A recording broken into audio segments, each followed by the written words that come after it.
right, everybody ready. Buckle up, because today we're diving into a dynasty everyone thinks they know, the Tudors. Oh yeah, the Tudors. Everyone's got their favorite scandalous story, right? Exactly. But we're going deeper than the gossip today. We're looking at how these monarchs took England from post-Civil War chaos to a global superpower. We've got our stack of sources here, all about Henry VII, Henry VIII, Elizabeth III, it's the whole royal drama club. This period's absolutely amazing to me, because it's more than just like palace intrigue. We're talking about England as a nation state, how that whole idea starts to solidify. That's such a good point, and it all begins, of course, with Henry VII. He inherits the throne after the Wars of the Roses. Talk about a tough act to follow. But instead of just jumping into more wars, he kind of goes a different direction, right? Totally. Henry VII, he was all about pragmatism. He knew a strong nation, it needs a strong treasury first and foremost.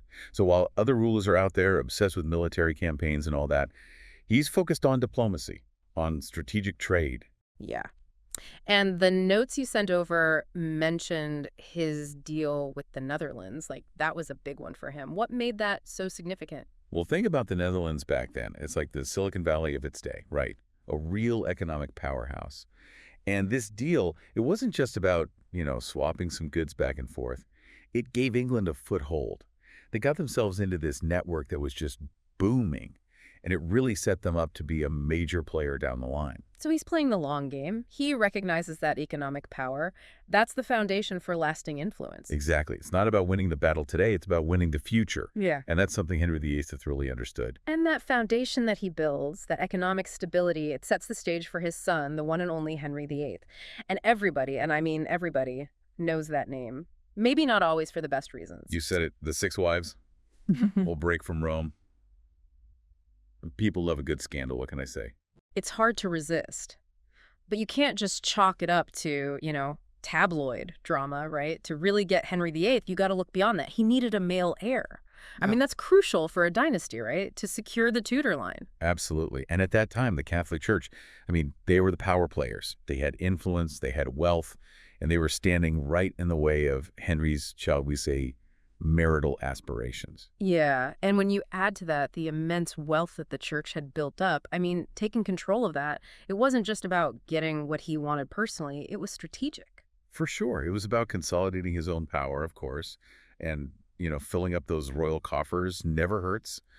But it also really plays into that whole nation-state idea we were talking about. It's like he's reshaping England itself, Yeah. right? Politically, religiously. Yeah. Everything has to fit his vision, but then it gets even more complicated after Henry VIII, Yeah. right? Oh, tell me about it. So you've got Edward VI, Henry's son, who keeps the whole Protestant Reformation going strong. But then Edward dies young, and his half-sister Mary, she takes the throne.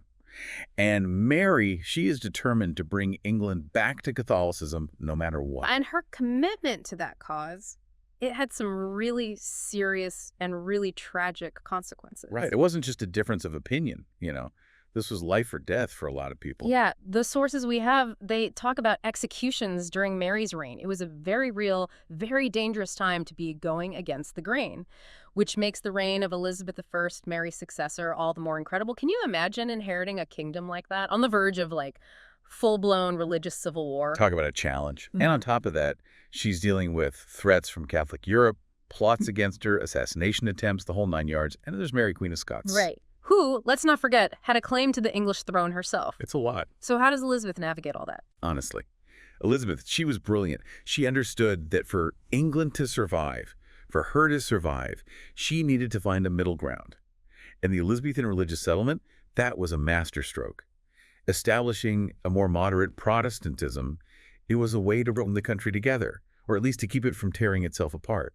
It's such a tightrope walk, though. You're trying to please everyone, but also no one.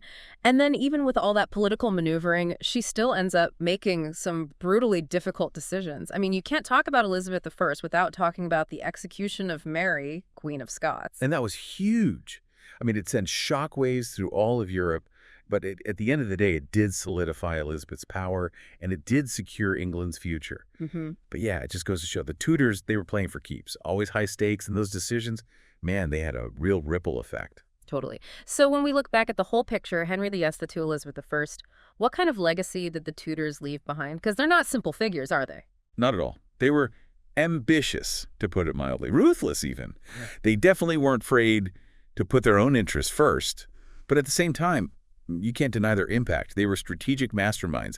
They took England from a country ravaged by war, and they turned it into a global power. And that influence, it's still felt today. It makes you think, were they heroes or villains? Visionaries or tyrants? It's not an easy answer, is it? Nope. And I think that's why we're still talking about them. Yeah, absolutely. Well, on that note, we're going to leave you to ponder that question. We've just scratched the surface here, and there's a ton of great information in the sources we've got linked. So dive in, do some exploring, and let us know what you think. Thanks for joining us on this deep dive.